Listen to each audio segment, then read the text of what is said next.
Bienvenue, voici un Motorola Edge 60 Pro et aujourd'hui je vais montrer astuces et réglages que vous pouvez faire sur ce téléphone. Pour commencer, nous allons ouvrir les paramètres de notre appareil et nous rendre dans les options d'affichage. Et ici, nous avons quelques options. Donc pour commencer, nous avons le thème d'affichage, ou plutôt il est actuellement réglé sur le thème sombre, mais au niveau de la dénomination, c'est un petit peu étrange, n'est-ce pas? En général, c'est soit appelé un thème, soit un mode. Ici, c'est simplement appelé thème sombre et vous pouvez l'activer. Maintenant, lorsque vous cliquez dessus, au lieu de l'activer directement, vous accédez aux paramètres. Ici, nous avons des options comme le mode planifié. Nous pouvons l'activer selon un planning, du coucher au lever du soleil personnalisé ou à l'heure du coucher.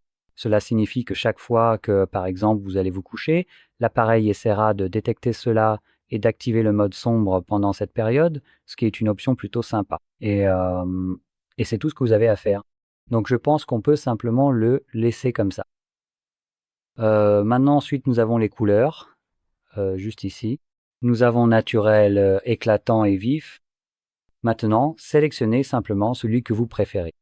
Notez simplement que vous pouvez en gros personnaliser la vivacité de l'affichage, ainsi que sa teinte. Donc si vous aimez les couleurs plus chaudes, vous pouvez choisir chaud et cela donnera à l'appareil une tonalité plus rougeâtre surtout.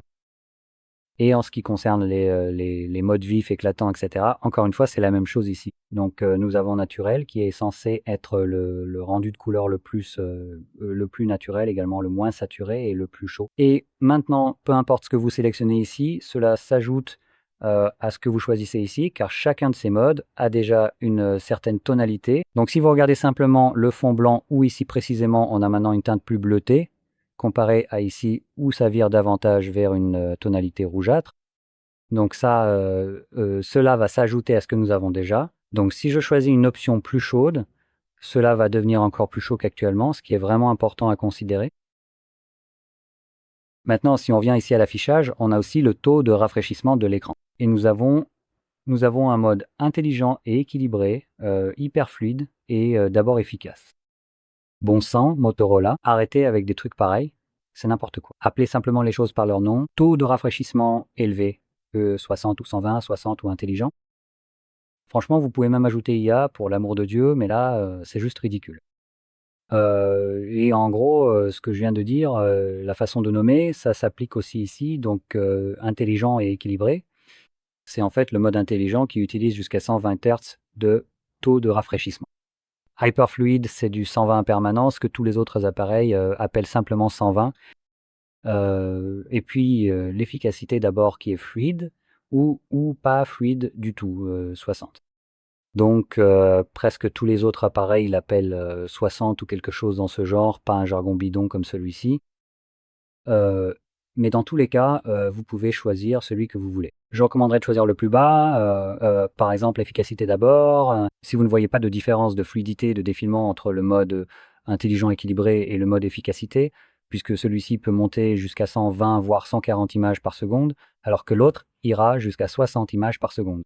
Donc, si vous ne voyez pas de différence entre 120 et 60, choisissez celui-ci, car il vous offrira une meilleure autonomie. Mais si vous voyez une différence, alors optez pour le mode intelligent équilibré, car l'hyperfluidité, c'est simplement cela, mais en permanence à ce taux de rafraîchissement. Donc, vous ne bénéficiez pas des économies de batterie que le mode intelligent équilibré pourrait vous offrir. Quoi qu'il en soit, passons à la suite. Nous avons l'éclairage des bords. C'est un peu comme ce que fait Motorola et quelques autres entreprises où les bords de votre appareil s'illuminent pour les notifications. C'est un petit effet sympa visuellement. Vous pouvez changer les couleurs ici.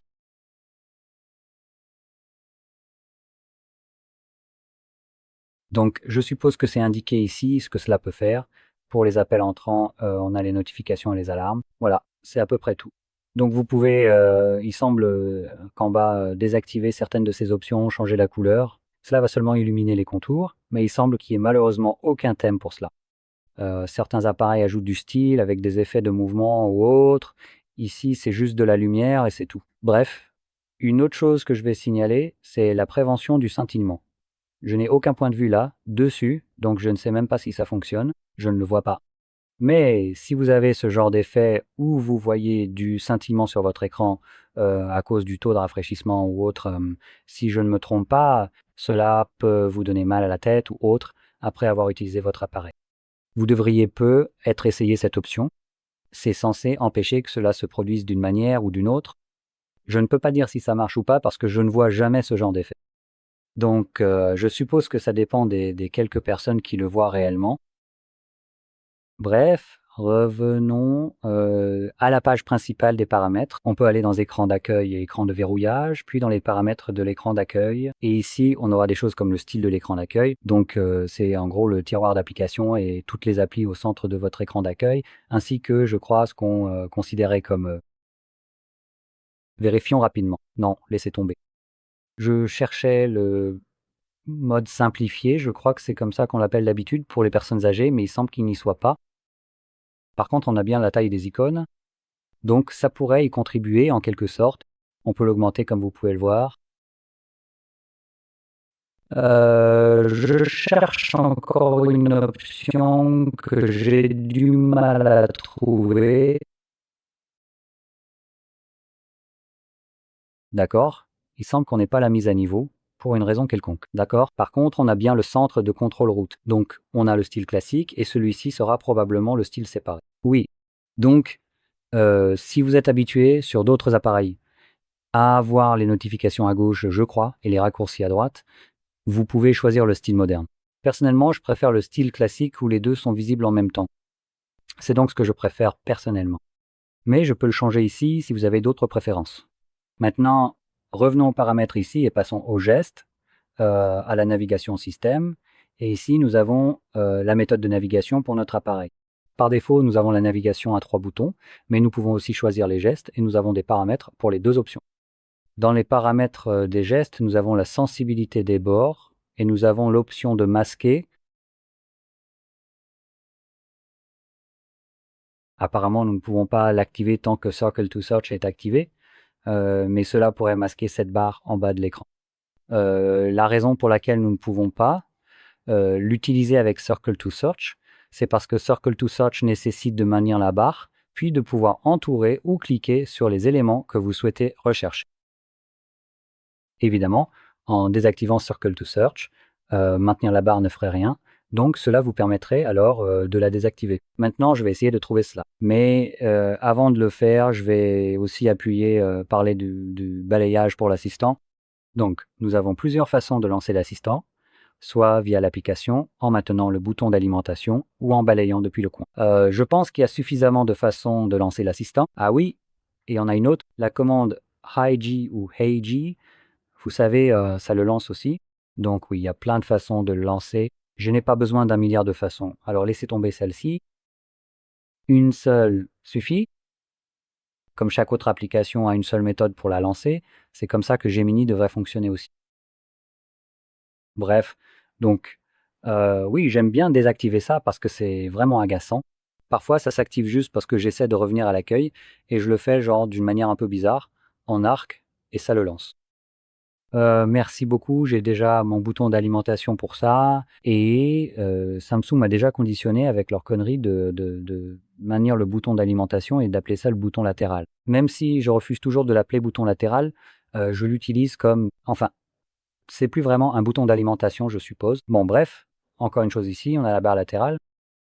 Ça, je crois que c'est aussi un truc que Samsung propose, justement. Mais c'est désactivé par défaut, donc on peut l'activer et ça permet de faire apparaître une barre latérale. Et vous pouvez avoir un tas d'applications visibles ici, lancez-les rapidement en appuyant dessus. Cool. Donc il semble que en appuyant dessus, cela ouvre par défaut une petite fenêtre que vous pouvez réduire. Cliquez sur le bouton et voilà. Et vous pouvez voir, il se cache. Maintenant, c'est entièrement utilisable dans ce mode ici, mais pour une raison quelconque, c'est passé en plein écran. Et voilà. Vous pouvez également le maximiser directement à partir d'ici. Et l'autre fonctionnalité importante à noter. Revenons ici. Je veux vérifier une chose de plus. Ok, donc la dernière option disponible est de fermer. Et je pense qu'on devrait clairement avoir des moyens très efficaces et rapides, également nécessaires et fonctionnels, de faire du partage d'écran. Voyons voir. Non, d'accord? Donc il n'y a aucun moyen de faire du partage d'écran ici. Parfois, on peut attraper ces fenêtres et les faire glisser tout en haut et ça déplace l'application en arrière-plan vers le bas. Puis on peut la déposer en partage d'écran, mais il ne semble pas que ça fonctionne comme ça ici. Donc bref, merci d'avoir fermé ceci. C'est pas vraiment ce que je voulais faire. Alors, une dernière chose que je voulais montrer, c'est le cercle pour rechercher. Si je peux le trouver, est-ce que j'ai bien écrit cercle? Je suis presque sûr que oui.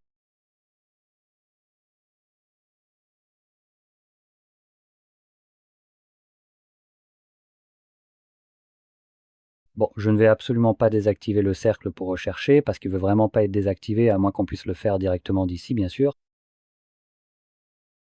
Oui, bien sûr. Bon, je ne vais pas vous montrer comment désactiver le cercle de recherche car cette saleté ne veut pas apparaître dans la recherche alors que les paramètres auraient dû le permettre. Et ça ne vous donne pas non plus l'option de le faire quand vous le lancez car pourquoi ça fonctionnerait comme on s'y attendrait? Vous savez, intuitif, c'est pas une partie de Google, j'imagine. Bref, ça résume à peu près tout. Donc, si vous avez trouvé ça utile, avec tout mon sarcasme, n'oubliez pas de liker, de vous abonner, et merci d'avoir regardé.